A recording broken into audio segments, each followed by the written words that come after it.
Hanina božična želja. V mestu tisočerih lučk in oken je živelo veliko razgibanih in navihanih otrok.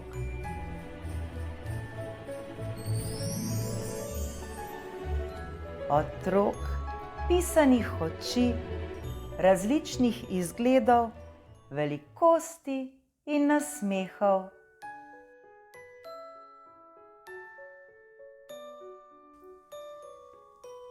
Ena izmed njih je bila tudi Hana.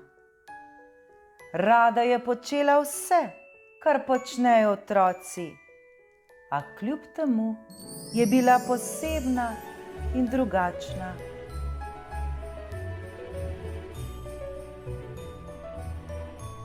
Hana namreč ni mogla ne hoditi, ne teči in ne voziti kolesa.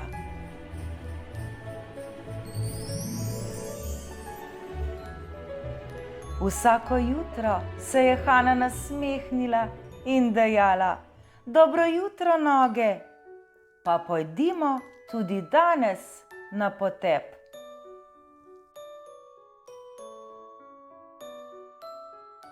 Z vozičkom, seveda. Tega je oče pobarval z roza barvo.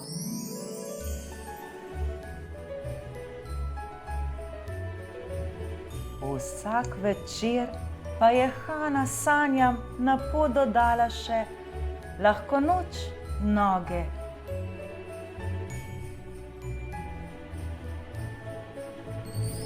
Tisti dan je Hana skozi okno opazovala otroke. Ti so tekali, skakali in brcali žogo.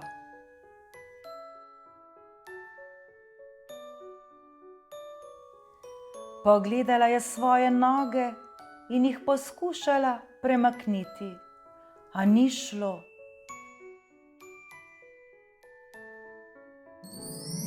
"Noge dajmo, prav zabavno mora biti brcati žogo." A noge se niso premaknile.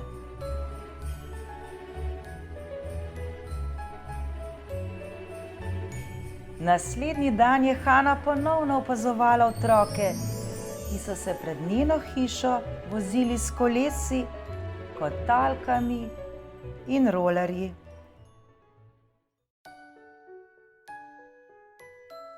Trudila se je premakniti noge, a tudi tokrat ni šlo.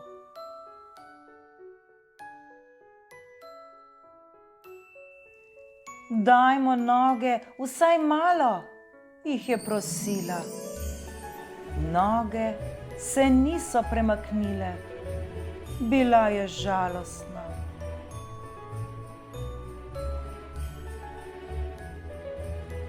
Od tistega dne naprej ni bila več ista Hana.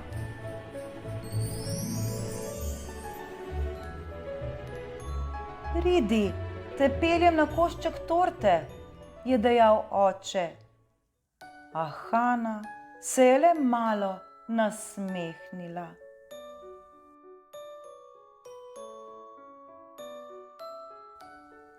Mama je tiho prišepnila očetu: "Hana mora danes nekaj zelo skrbeti."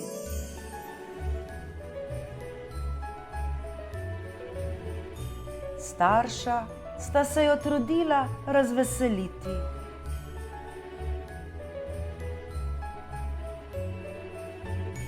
Dobila je najlepše igrače, hiško za punčke, polno knjig in pravljic, čokoladnega zajčka in še.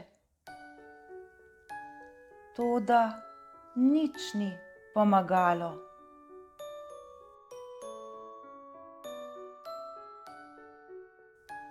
Na začetku zime je Hana sredi trgovine zaslišala: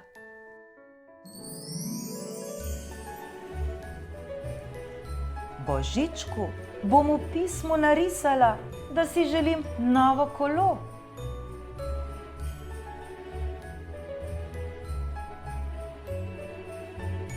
Jaz pa si želim polno slaščic.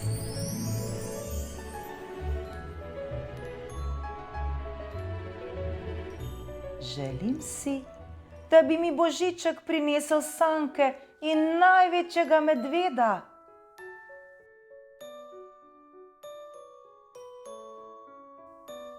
Jaz bom Božičku narisal, da si želim veliko letalo.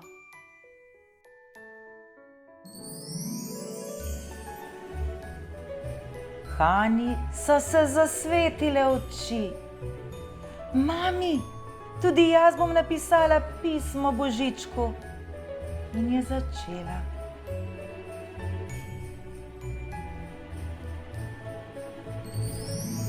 Dolgo je risala in pisala, da je na papir prelila vse tisto, kar si je želela za Božič.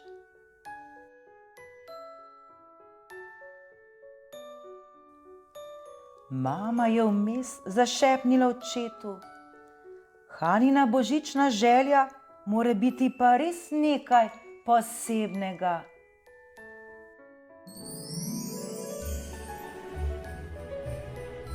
Božiček je v svojih sobanah vsa pisma razvrstil v škatle. Rumena za prošnje za letala, zelena za pravljice, rdeča za punčke, vijolična za avtomobilčke in vlake.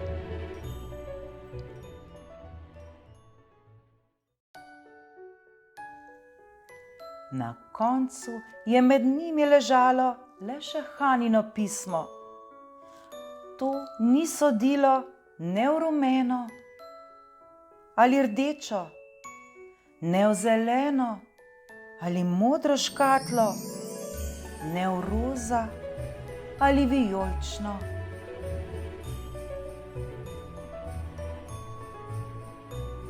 Božiček je pismo vtaknil v svoj žep in se globoko zamislil.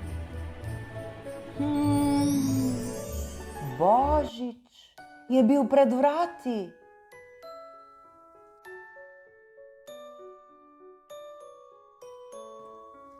Sredi božične noči je Božiček obiskal Hano. Nežno jo je prebudil in s pismom v roki dejal: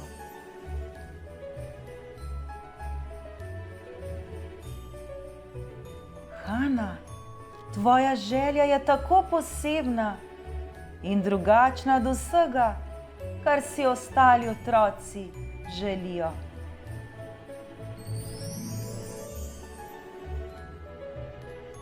Ti bi le rada hodila, vozila kolo, se lovila in skrivala. Draga Hana, takega darila ti žal ne morem dati.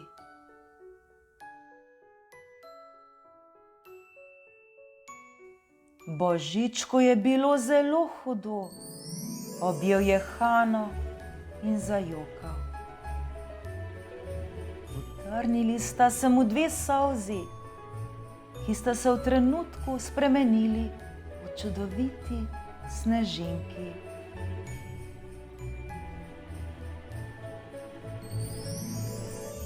Saj vsi vemo, da je Božič prepleten s čarovnijo, kaj ne? Ko je Božiček zamrmral, je iz snežink zaplapolala leskatajoča se čarovnija in ovila Hanine noge.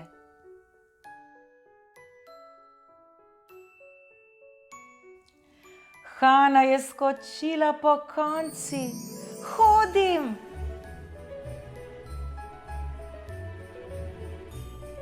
Lahko tečem.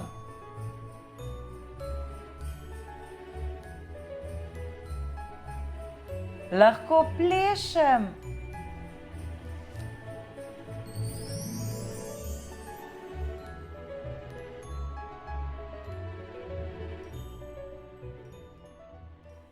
Tisto noč je Hana prehodila ves svet.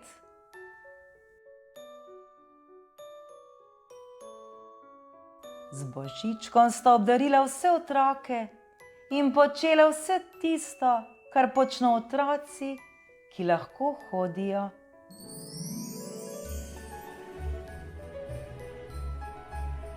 Naslednje jutro se je Hana pozno prebudila. Svojim nogam je zaželela: dobro jutro, noge. Vendar se noge niso več premaknile.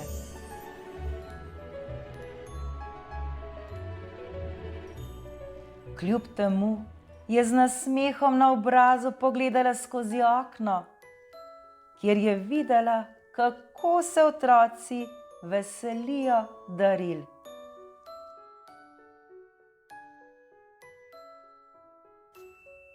Tudi njena božična želja je bila izpolnjena.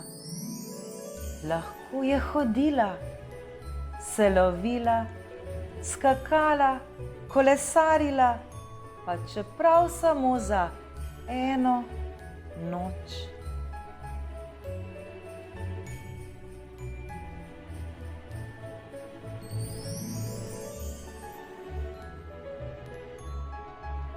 Hana bila je srečna.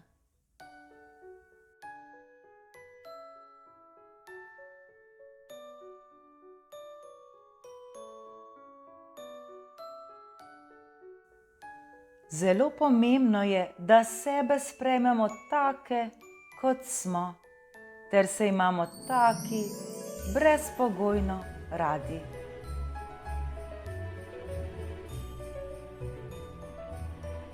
Pomembno je, da smo prijazni in sočutni do drugačnih.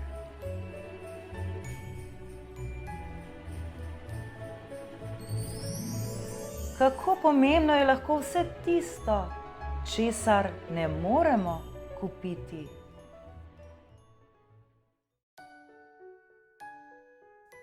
In kako zelo pomembno je, da smo hvaležni za vse, kar imamo.